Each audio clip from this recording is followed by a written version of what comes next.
ప్రభాస్ గారి రాజసాబ్ సినిమా ఏ విధంగా ఉంది? హిట్ అయిందా, ఫట్ అయిందా? అసలు రివ్యూస్ ఏం చెప్తున్నాయి, టాక్స్ ఏం చెప్తున్నాయి, అసలు సినిమా ఏ విధంగా ఉంది అంటూ సినిమా చూసిన వాళ్ళు అంటే ఓకే, బట్ చూడని వాళ్ళు, టాక్స్ కోసం ఎదురు చూసే వాళ్ళు అనుకుంటున్నారు. మరి వాళ్ళకి ఏం చెప్తారు?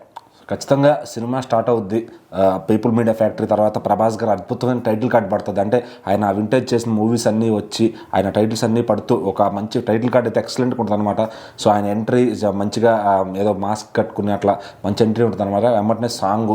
సో ఇక ఒక పావు గంట 20 నిమిషాలు ఏంటంటే అరే అసలు ప్రభాస్ ఫ్యాన్స్కి ఇదేరా కావాలి అరే ఉత్తేజంతో సినిమా స్టార్ట్ అవుద్ది అనమాట. సో ఇక వెళ్ళే కొద్దీ హీరోయిన్లు వస్తూ ఉంటారు. ఎందుకు వస్తారో తెలియదు. అంటే 1 నిమిషంలో 2 నిమిషాల్లో లవ్ ట్రాక్ అయిపోద్ది అనమాట. అంటే పాటల కోసం హీరోయిన్లు పెట్టారా, ఊరికే ఏదో పెట్టాలి కాబట్టి పెట్టారా అన్నట్టు, గ్లామర్ కోసం పెట్టాలి. అంటే స్క్రీన్ ప్లే నడిపించడానికి టైం ఏదో ఒకటి రాయాలి కాబట్టి 3 హీరోయిన్లు పెట్టుకున్నారంటూ ఉంటుంది అనమాట. అలాగే హారర్ ఎలిమెంట్స్ అన్నారు. ఎక్కడ అంటే సినిమా మొదలైన నుంచి ఎండింగ్ దాకా ఒక హారర్ ఎలిమెంట్ లేదు. మొత్తం కామెడీ అయితే రాసుకున్నారు కానీ అది కొంచెం నవ్వే విధంగా కూడా అయితే లేదనమాట.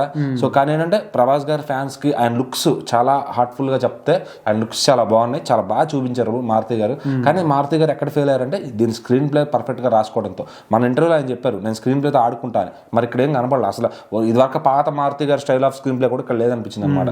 సో మరి అది కాక లెంత్ చాలా నాయనమ్మ సీన్, ఎమోషనల్ సీన్స్ అంతా ఓకే, ప్రభాస్ గారు బాగా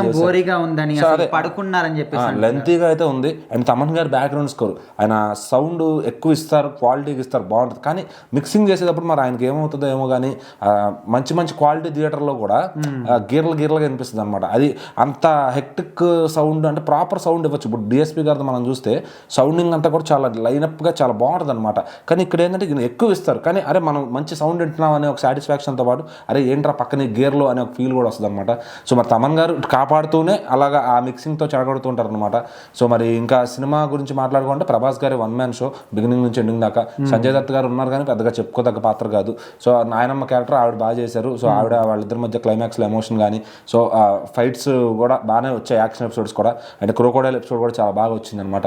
సో ఇంకా ఓవరాల్గా ఏంటంటే ప్రభాస్ గారి కోసం థియేటర్కి వెళ్ళి చూసే వాళ్ళకైతే సినిమా ఓకే బాగుంది అనుకోవచ్చు. లేదు ఫ్యామిలీ అంతా కలిసి సంక్రాంతికి పండగకి వెళ్దాం అనుకున్నారంటే కనుక బుక్ అయిపోతారు. సో అది మాత్రం ఆలోచించుకోండి. జస్ట్ ఓన్లీ ప్రభాస్ గారిని జస్ట్ చూడటానికి స్క్రీన్ పైన చూడాలనుకునే వాళ్ళు ఈ సినిమాని ఎంజాయ్ చేయొచ్చు.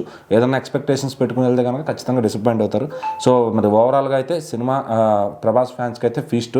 అంటే ఈ మధ్యకాలంలో ఆయనది కల్కి తర్వాత ఏ సినిమా రాలేదు కాబట్టి చాలా రోజుల తర్వాత వాళ్ళు స్క్రీన్ పైన చాలా నిండుగా కనిపించారు ప్రభాస్ గారు. ఒక వింటేజ్ డార్లింగ్ని చూసినట్టుంది. ఆ విషయంలో మారుతి గారికి లుక్స్ విషయంలో 100% మార్కులు ఇచ్చు. మిగిలిన స్క్రీన్ ప్లే కథ అంటారా ఇక అవంతా కూడా మారుతి గారు ఆయన అడ్రస్ చెప్పారు కదా, అక్కడికి వెళ్ళి అడగండి.